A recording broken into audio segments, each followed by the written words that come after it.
Bonjour à toutes et à tous, j'espère que vous allez bien, comme à chaque fois. Alors aujourd'hui, je vais aborder le sujet du transit de Mars dans le signe des Gémeaux. Alors pourquoi plus spécifiquement ce transit de Mars en Gémeaux et pas un autre? C'est parce qu'en fait Mars va déjà rester en Gémeaux pendant pas mal de temps, entre août 2022 et mars 2023. Et la deuxième chose, c'est que Mars va effectuer une rétrogradation, donc à la fin de l'année 2022, et va croiser certaines autres planètes, donc certaines autres énergies, histoire de secouer un petit peu la bouteille, décoller ce qu'il y a au fond, d'une certaine manière, une dernière fois. Alors, c'est vrai que lorsque Mars était en Taureau, donc signe plutôt stable, voilà, c'est un signe terrien, donc assez lent, dans le bon sens du terme, ce pauvre Mars a été bien secoué quand même par sa rencontre avec Uranus et le nœud nord, donc la fameuse triple conjonction. Quand il va passer en Gémeaux, alors là, les choses vont s'accélérer de nouveau, et là, l'action va passer par des questions pratiques liées notamment à la communication et à l'esprit, autrement dit au mental. Avec un Mars en Gémeaux, alors ce qu'on peut retrouver, c'est un esprit, donc un mental beaucoup plus dynamique ou qui se redynamise, le rendant plus rapide. On a une intelligence qui est accrue, il y a un côté aussi spirituel mais rattaché à une forme d'intelligence. On est comme rempli d'idées, de possibilités, voilà, tout le monde est occupé, très occupé. Donc là, ça va être un moment idéal pour peut-être se lancer dans des nouveaux projets, pour aussi, je dirais, vous nourrir en compétences nouvelles, développer aussi des idées, voilà. Et pourquoi pas partager ce que vous avez appris précédemment avec d'autres personnes. Avec Mars en Gémeaux, on a aussi l'idée de diffuser de la connaissance, diffuser un savoir, mais toujours dans une optique d'action, non pas uniquement une optique de réflexion, contrairement à Mercure. Si on avait Mercure en Gémeaux, on serait plus sur une idée de réflexion. Là, on est sur l'idée d'action. Donc là, l'idée, ça va être vraiment de recueillir des infos, de rassembler ces infos et de les partager largement. Et ça va sûrement vous permettre aussi d'élargir votre propre réseau, de vous faire de nouveaux amis, de nouvelles rencontres. Et vraiment, il y a cette idée d'élargissement. Maintenant, c'est vrai qu'il y a le côté bavard du Gémeaux qui ressort, le côté un peu excitable. Donc, il peut y avoir beaucoup d'idées qui tourbillonnent dans votre esprit et beaucoup de choses qui peuvent sortir de votre bouche. Donc, on va voir aussi comment gérer ça et surtout à quelle période. Notamment durant la rétrogradation où tout ne sera pas bon à dire. Parce qu'il est vrai que le fait d'avoir cette énergie martienne, donc qui est une énergie de bélier au départ, ou aussi une énergie de scorpion, dans le signe des Gémeaux, peut être un petit peu désarçonnante. C'est-à-dire que ça peut vous rendre un peu plus nerveux que d'habitude, peut-être un peu plus anxieux en fonction de votre terrain personnel, mais il y a quelque chose qui montre que voilà, vous ne pourrez pas forcément rester immobile à rien faire, sédentaire, et on voit que l'énergie pourrait être aussi dispersée, peut-être en faisant trop de choses à la fois, ou parce que vous avez du mal à trancher ou à émettre un avis ferme et définitif sur la chose qui vous préoccupe. Donc là, le but, ça va être vraiment d'aller au fond des choses, d'aller au bout des choses.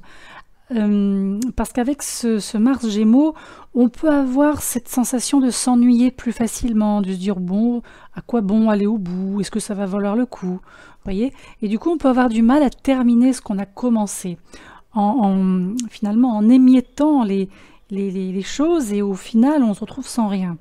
À l'inverse, ça peut être aussi mettre beaucoup trop d'énergie à parler de quelque chose, mais finalement en ne faisant pas le quelque chose. Donc là, il va falloir, je pense, trouver un équilibre entre la pensée, l'envie, le discours, donc l'argumentaire, et le passage à l'action concret. Alors, encore une fois, lorsque Mars sera rétrograde. Je vais venir après aux dates exactes pour vous donner les repères. Il faudra faire attention à ne pas vous essouffler. C'est-à-dire que lorsque Mars va rétrograder, on va passer beaucoup de temps dans notre tête. C'est-à-dire même se prendre la tête, comme on dit. Et ça peut être très épuisant. Et ça peut aussi vous rendre enclin aux disputes, donc prise de tête entre les personnes, pas uniquement vis-à-vis de vous-même.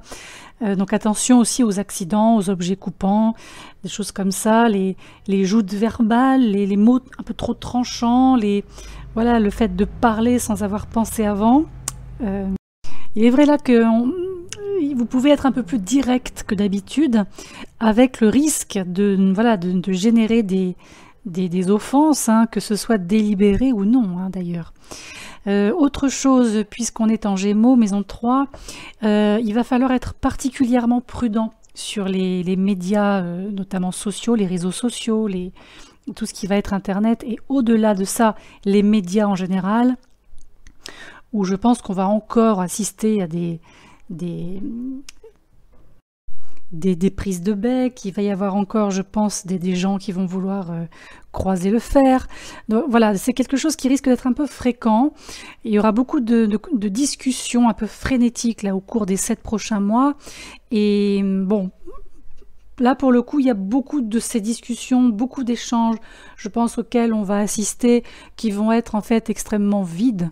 Donc surtout, si je peux me permettre ce conseil, n'allez pas trop chercher ou n'attendez pas trop de ce que vous allez voir et entendre, notamment dans les médias, dans tous ces vecteurs d'information, parce qu'il y a vraiment cette vanité, le vide, et beaucoup de choses qui ne tiendront pas debout, notamment lorsque Mars fera un carré à Neptune. Je vais y venir après.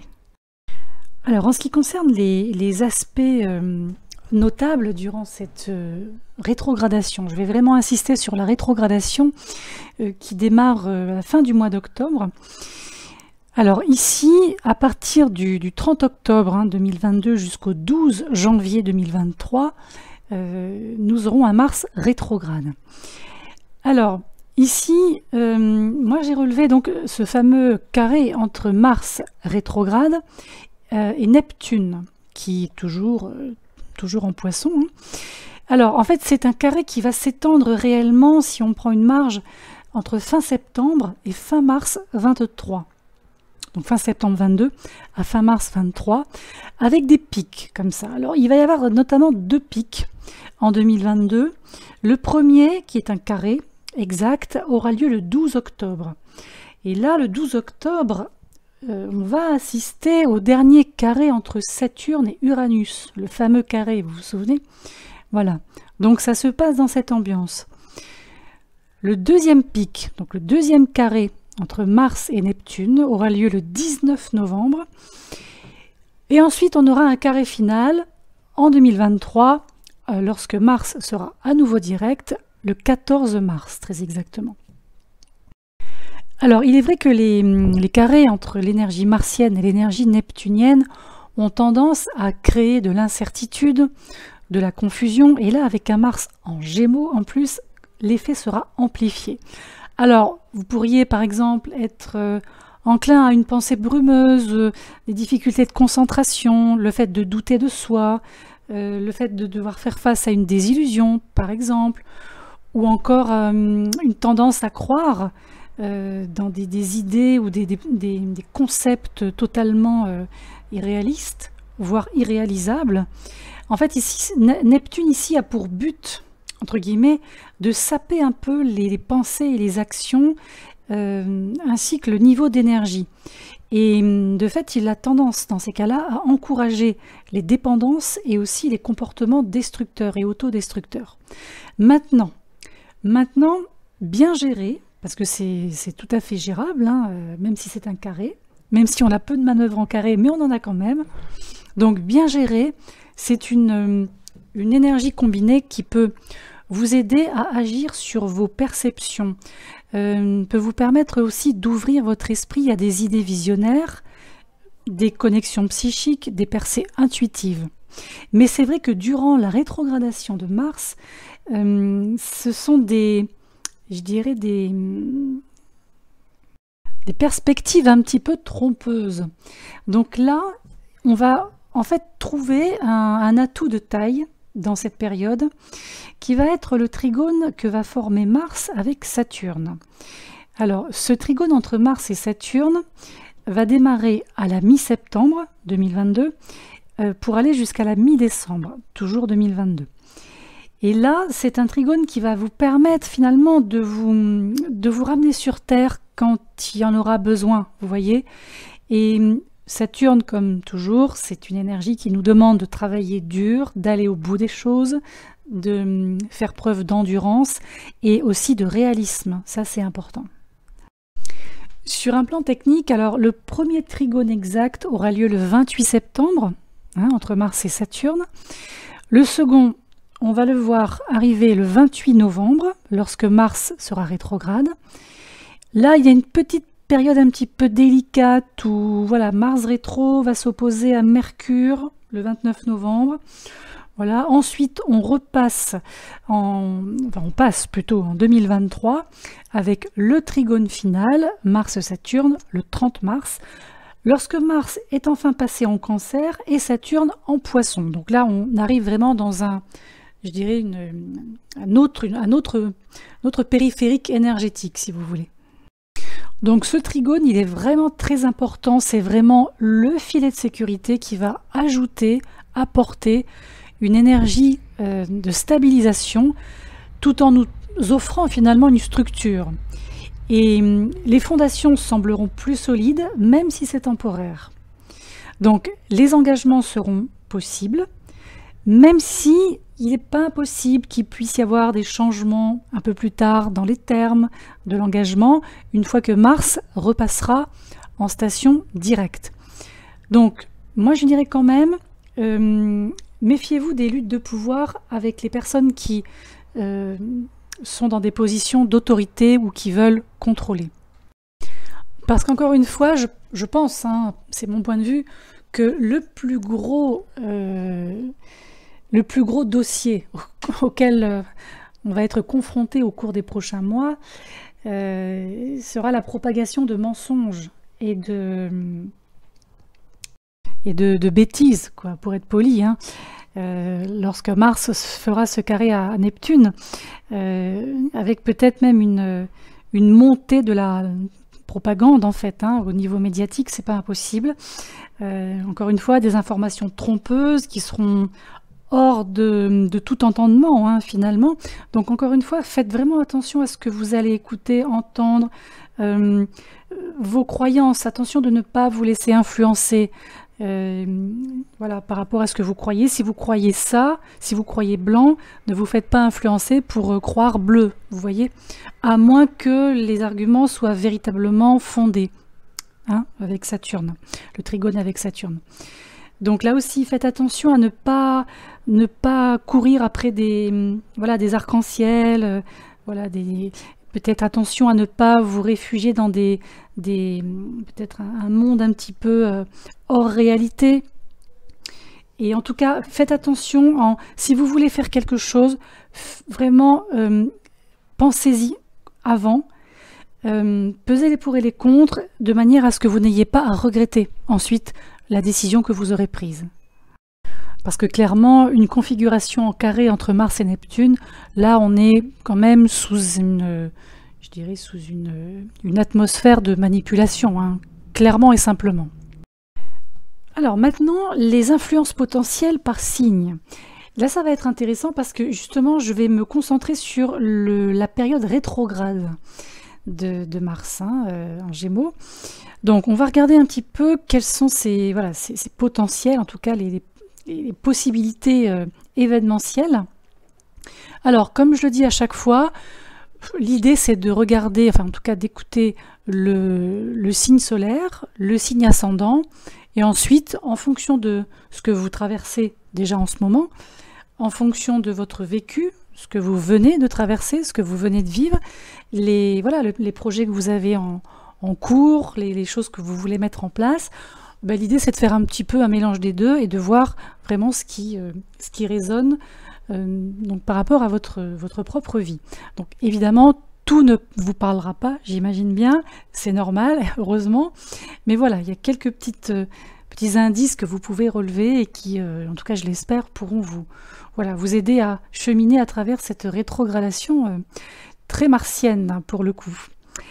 Alors, pour le signe du Bélier, ici on a un esprit qui risque de courir, c'est vraiment, ça ne s'arrête pas, c'est une idée à la minute. Maintenant, attention de penser à prendre le temps d'assumer toutes les tâches que vous souhaitez assumer et ne pas dériver l'esprit sur autre chose, d'autres idées, d'autres efforts à faire, d'autres choses dont il faut s'occuper.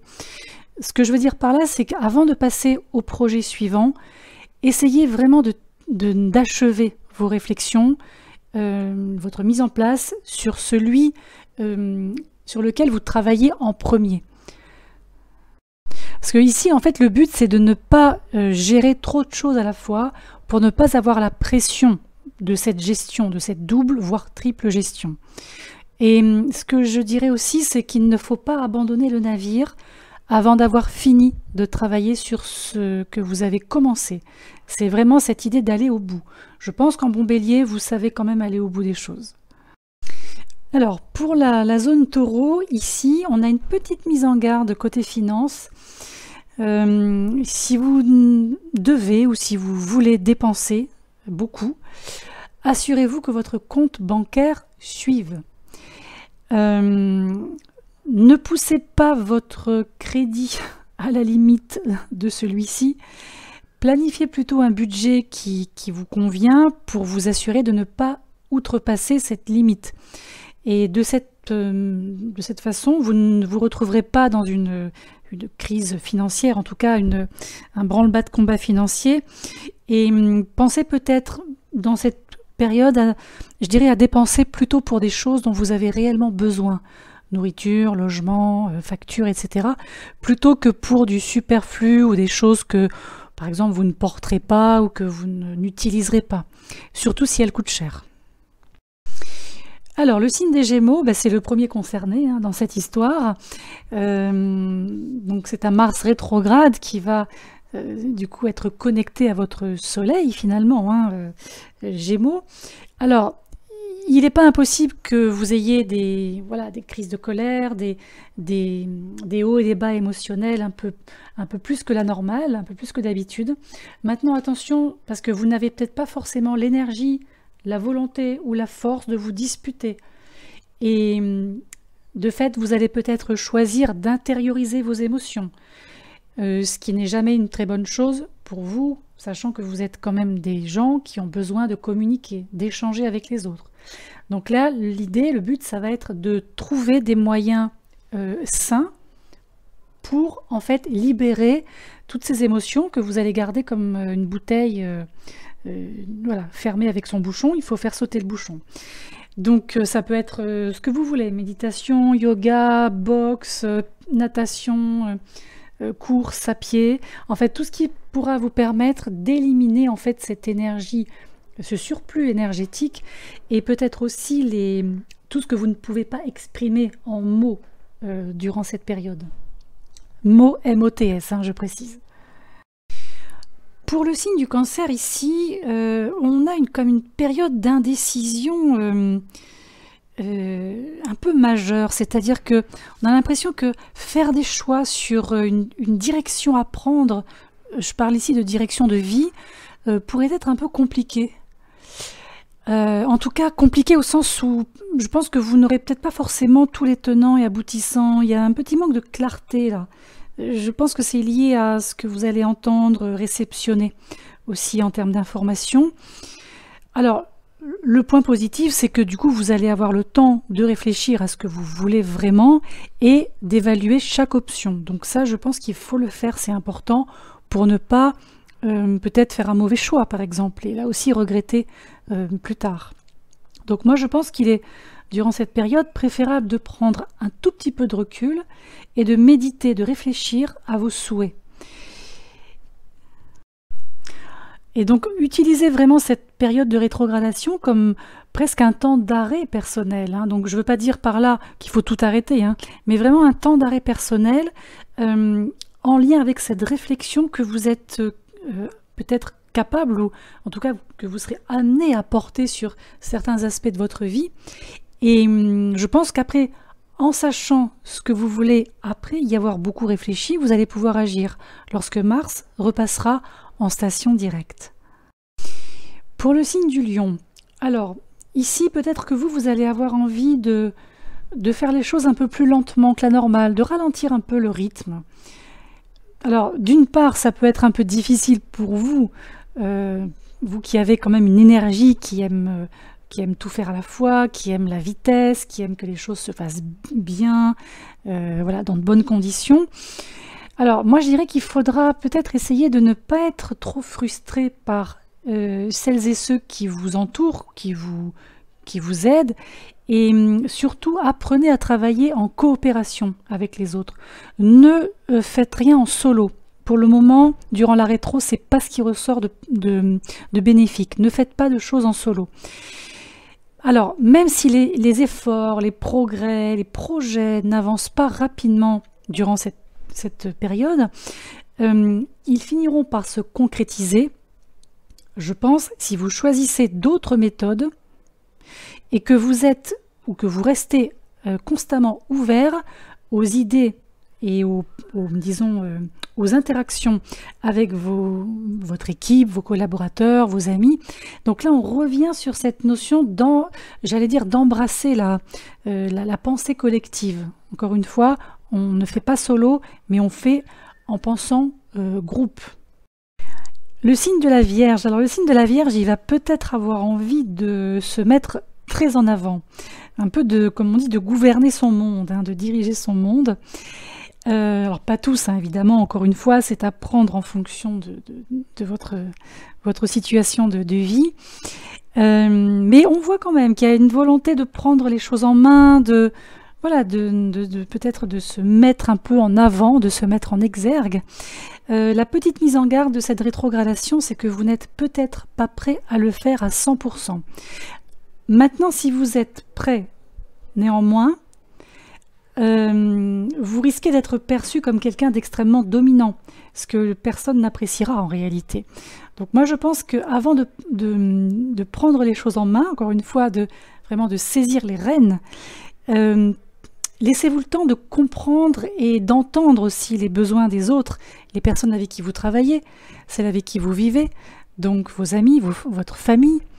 Et vous constaterez peut-être que le soutien dont ils ont besoin n'est pas le soutien d'un leader qui va dicter les choses, qui va imposer les choses, mais plutôt quelqu'un qui va être généreux en conseil et qui va être un peu comme un soutien finalement. Pour le signe de la Balance, alors ici il semblerait que cette rétrogradation vous amènerait à considérer le détail davantage que le général. Comme si vous aviez besoin de vous fixer sur les détails des choses. Alors ici, peut-être faites-vous cette faveur de laisser votre cerveau peut-être se reposer un petit peu. Ne fixez pas comme ça, de manière à ce que ça ne devienne pas obsessionnel.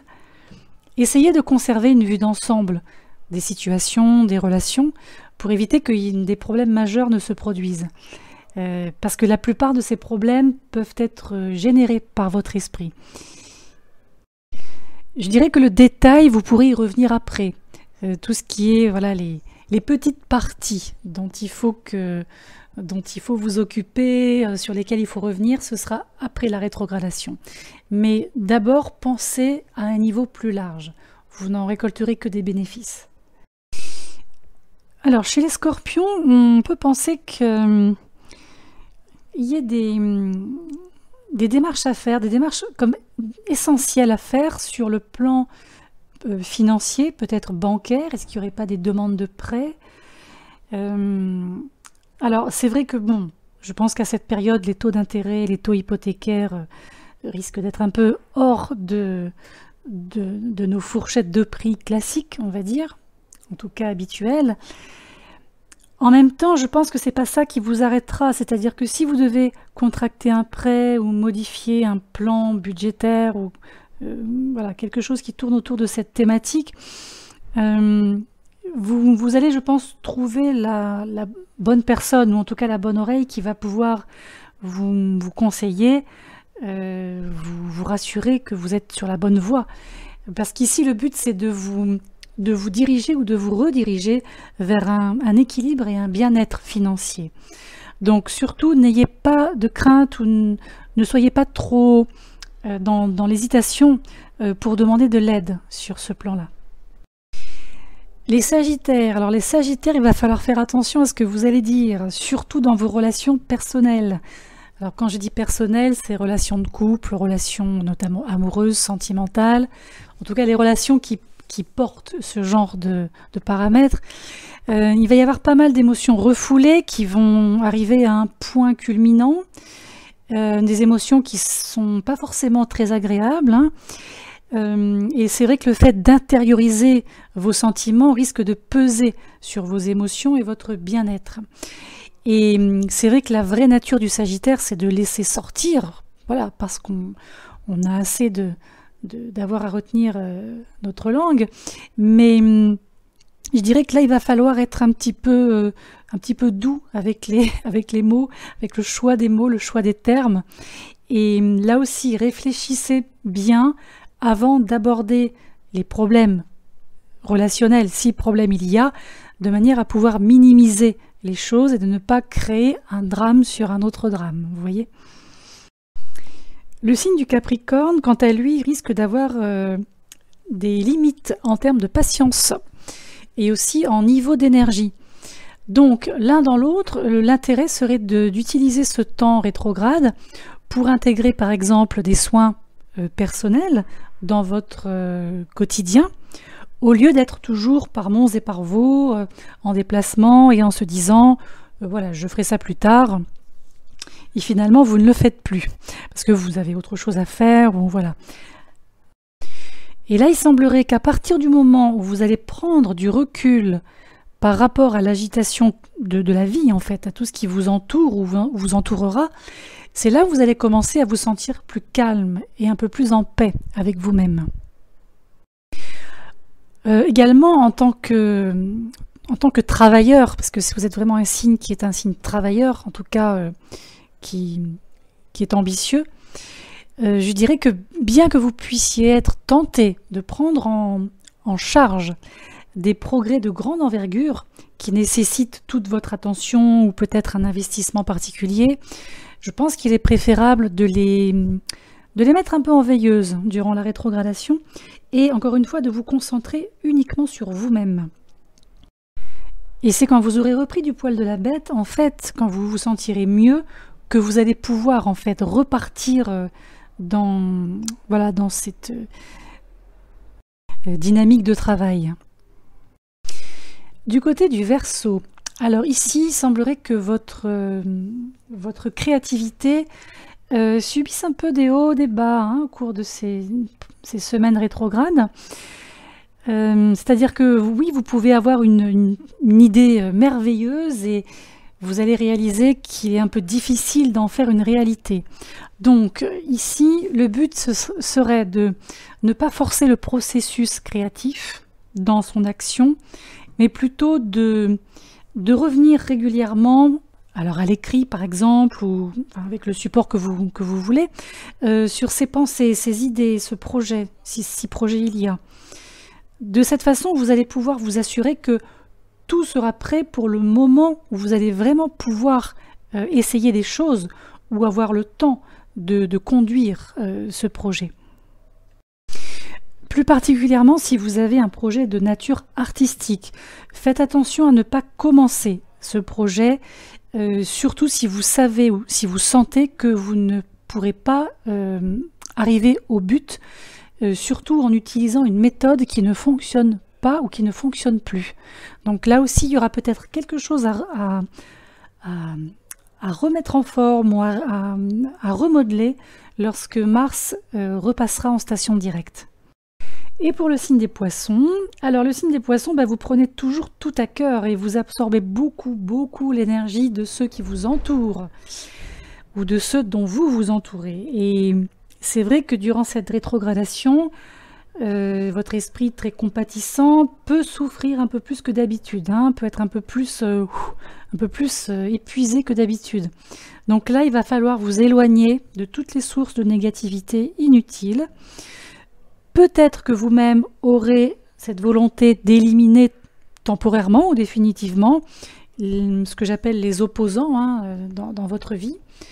Et ici, le but, ce sera de vous entourer d'optimisme au maximum pour vraiment que vous puissiez respirer, capter des ondes positives et créer ou recréer une base saine pour vous-même.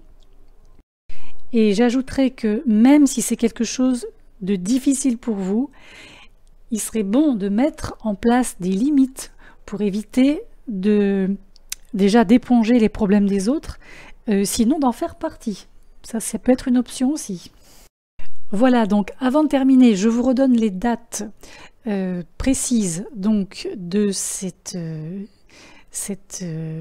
épopée martienne. Alors, donc, Mars va entrer dans le signe des Gémeaux le 20 août donc, de cette année 2022. Mars va commencer à rétrograder le 30 octobre 2022, rétrogradation qui va s'achever le 12 janvier 2023. La rétrogradation du 30 octobre va se positionner entre les 25e et les 26e degrés du signe des Gémeaux. Donc, je dis ça parce que si vous avez une planète à cet endroit, si vous avez le Soleil ou la Lune, si vous avez un point aussi, une lune noire, un nœud, si vous avez également une cuspide de maison, vous êtes vraiment concerné très spécifiquement ici. Cette rétrogradation va remonter jusqu'à 8 degrés, donc toujours dans le signe des Gémeaux. Donc vous voyez, on a quand même un large éventail en termes de degrés. On part à 25, on va dire 25, on remonte à 8. Et le 12 janvier, Mars reprend sa station directe, et là on repart du 8e degré, direction la fin du signe des Gémeaux. Donc pour conclure, je dirais que c'est une période rétrograde qui, bon, comme vous le voyez, qui est un petit peu rock'n'roll quand même. Je pense, en tout cas de mon point de vue, essentiellement sur un plan peut-être plus collectif qu'individuel, parce que sur un plan individuel, finalement, quand on regarde les signes, on y trouve quand même des choses à faire, et en tout cas on y trouve une dynamique réelle de changement, d'évolution. Pour les signes mutables, par exemple, Gémeaux, Vierge, Sagittaire, Poisson, mais surtout les Gémeaux évidemment, ce peut être une période de changement comme on l'a vu, mais il y a certaines craintes, certains paramètres qui ralentiront un petit peu ces signes, et à partir du moment où vous allez prendre des mesures pour passer tout ça, vous allez pouvoir avancer. Mais surtout, les signes mutables, ne vous laissez pas avaler par vos peurs, vos phobies, donc vos craintes, et la peur de ne pas être à la hauteur, par exemple, la peur de ne pas arriver au bout.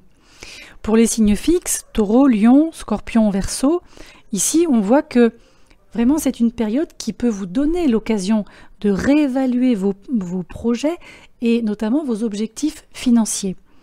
Et pour les signes cardinaux, pour terminer, Bélier, Cancer, Balance et Capricorne, ici on voit qu'il y a quand même une opportunité de guérir et de résoudre des problèmes strictement personnels. Voilà les amis, donc avec ce décryptage, moi je pense qu'on est prévenu. Voilà, je pense qu'on sait ce qu'on doit faire, en tout cas avec les moyens du bord. De toute façon, bon, on y reviendra en fonction des autres aspects, interaspects qui se profileront durant cette période. Voilà, donc écoutez, j'espère que tout se passera bien pour vous. En tout cas, je vous le souhaite et je vous dis à très vite.